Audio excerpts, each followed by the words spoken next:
Okay students, how are you all. चलिए हम next अपनी कमांड्स को स्टार्ट करते हैं। एसक्यूएल कमांड्स पे हम काम कर रहे थे। तो देखिए स्टूडेंट्स, सबसे पहले आपको यहाँ पर ये जैम्प सर्वर से मैंने एसक्यूएल कमांड प्रॉम्प्ट ओपन कर लिया है। तो यहाँ पर सबसे पहले आपको लिखना होता है mysql.exe -u root -p, press enter, then again press enter. यहाँ पर हम पहुँच गए तो यूज़ ट्राई नाम का डेटाबेस इसके अंदर है, ये हमने लास्ट क्लास में देखा है। तो डेटाबेस चेंज हो गया।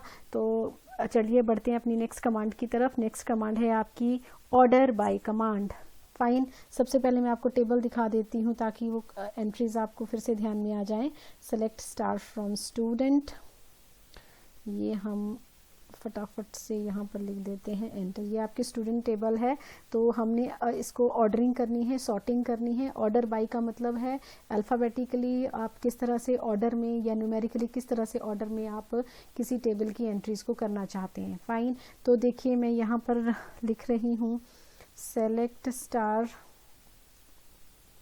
From student, order by city कर दिया मैंने, इसको एंटर दबा दिया मैंने। सिटी के बेसिस पे इसको एंटर ये टेबल को डिस्प्ले करवाएगा। ये देखिए सबसे ऊपर बिलासपुर आ गया, हमीरपुर।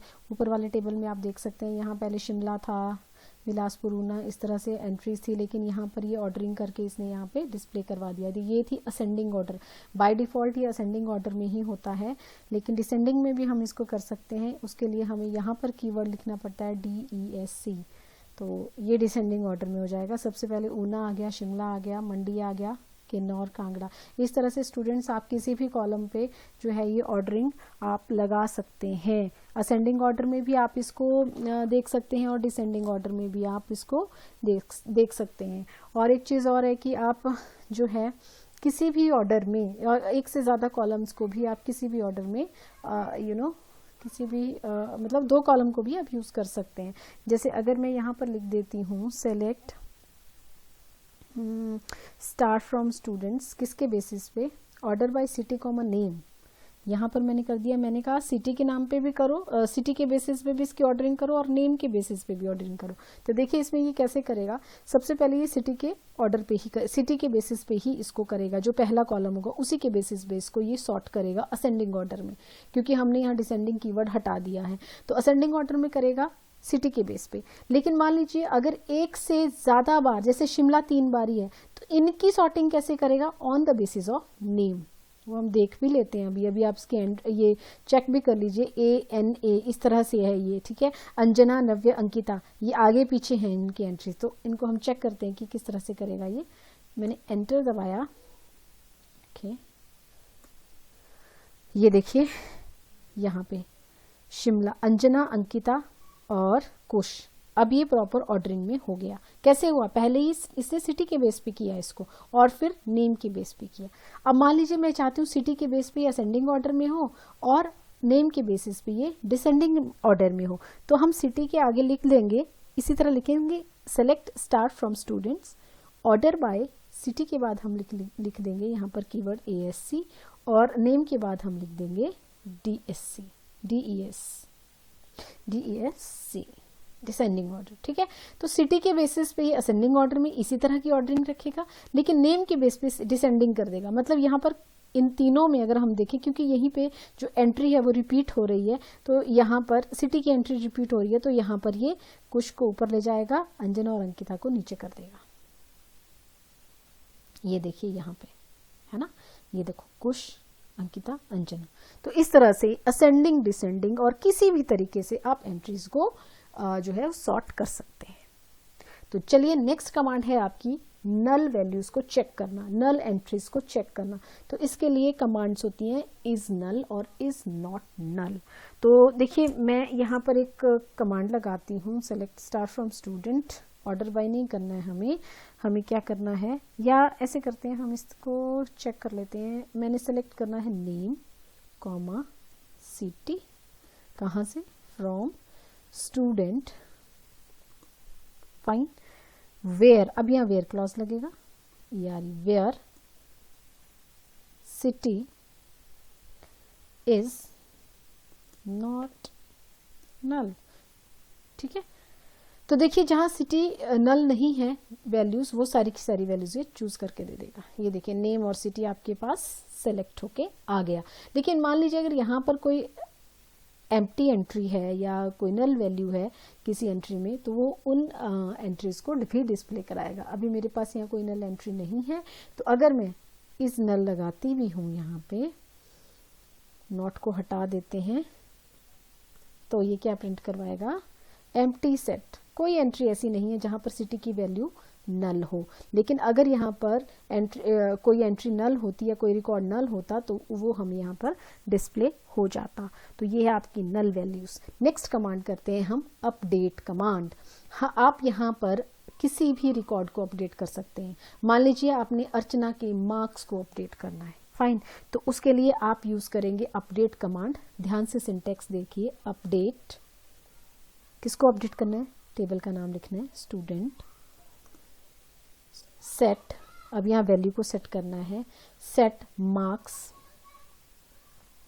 इक्वल टू, मान लीजिए इसके 90 मार्क्स हो गए हैं 40 से, मार्क्स इक्वल टू 90, वेयर बताना पड़ेगा कहाँ पे, वेयर इसका रोल नंबर देख लेते हैं या आईडी नंबर देख लेते हैं, वेयर आईडी जो है इज इक्वल टू, स्पेस दे दीजिए, ID is equal to 4। Fine, I think ये अपडेट हो जाएगा। क्वेरी ओके, तो हम देख लेते हैं इसको सेलेक्ट स्टार करके,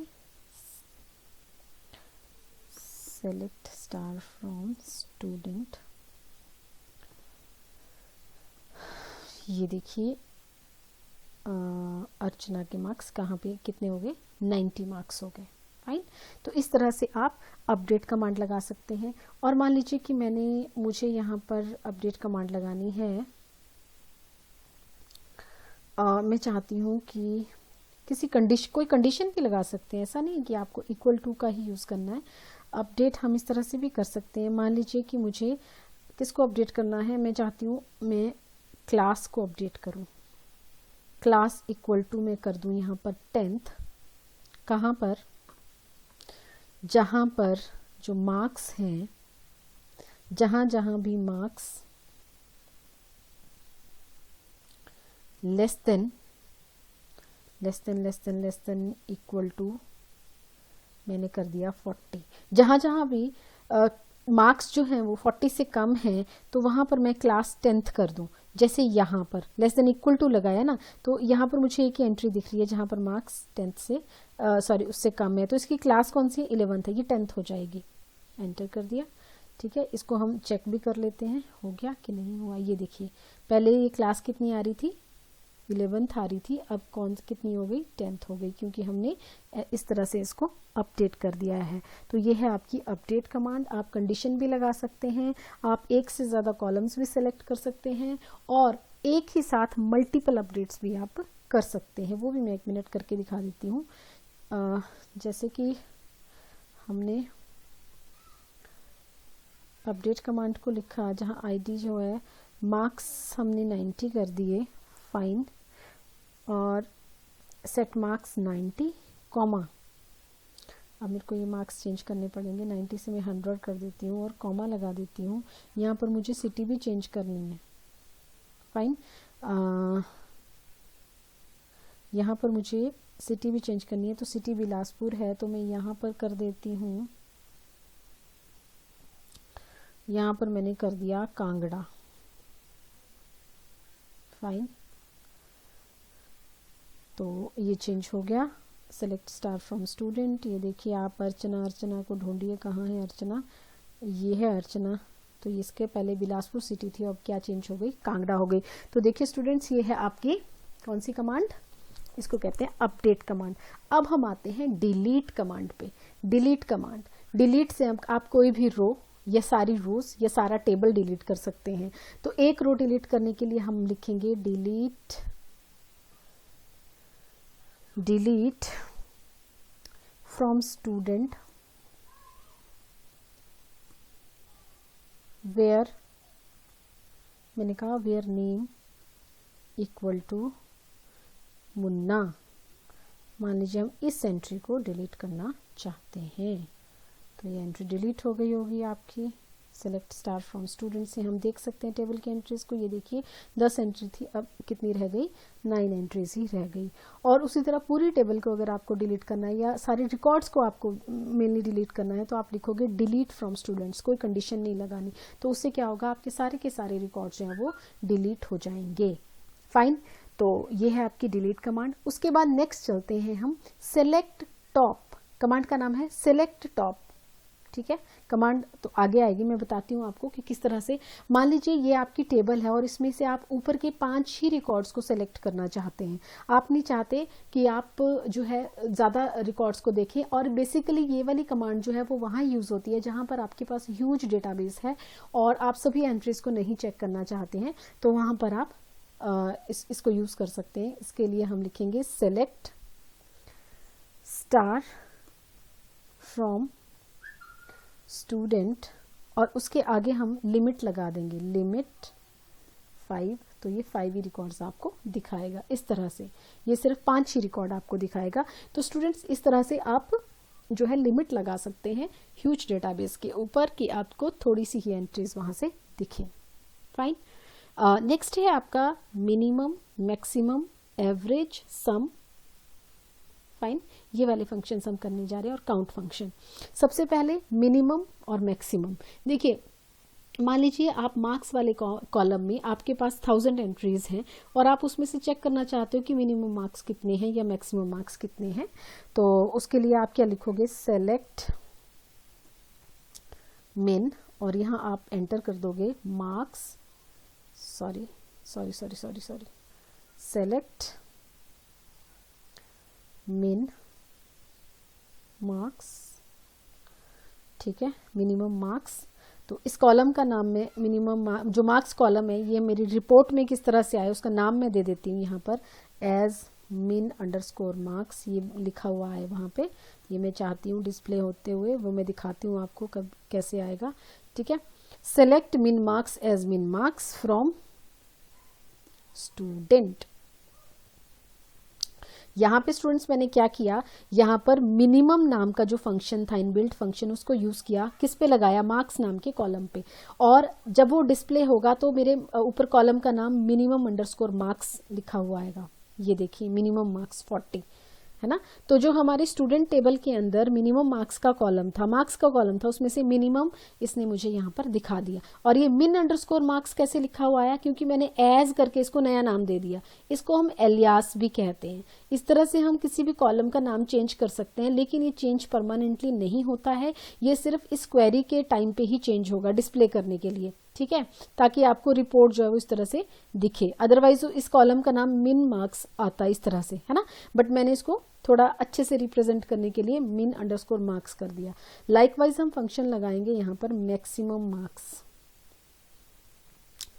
तो जहाँ पर मिन मार्क्स है वहाँ पर आप चेंज कर दीजिए मैक्स, और फंक्शन को भी आप चेंज कर दीजिए। यहाँ पे हम लिख देते हैं मैक्स और एंटर दबाइए तो आपके पास यहाँ पर मैक्सिमम मार्क्स दिखा दिए इसने स्टूडेंट उसमें से, ठीक है।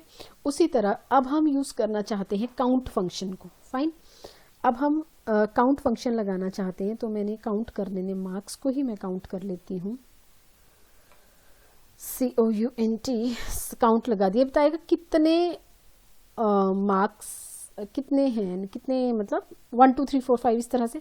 चलो इस पे नहीं लगाती हूँ मैं, COUNT काउंट में लगा दिया नेम के ऊपर काउंट।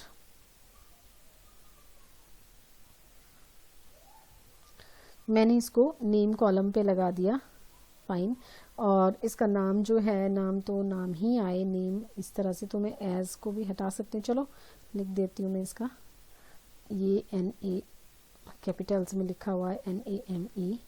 तो मैं ये देखिए नेम कितने हैं मेरे पास, टोटल 9 है ना। 9 एंट्रीज है ना हमारे पास। तो नेम कॉलम में कितनी एंट्रीज हैं टोटल, वो काउंट करी इसने, 9 एंट्रीज हैं।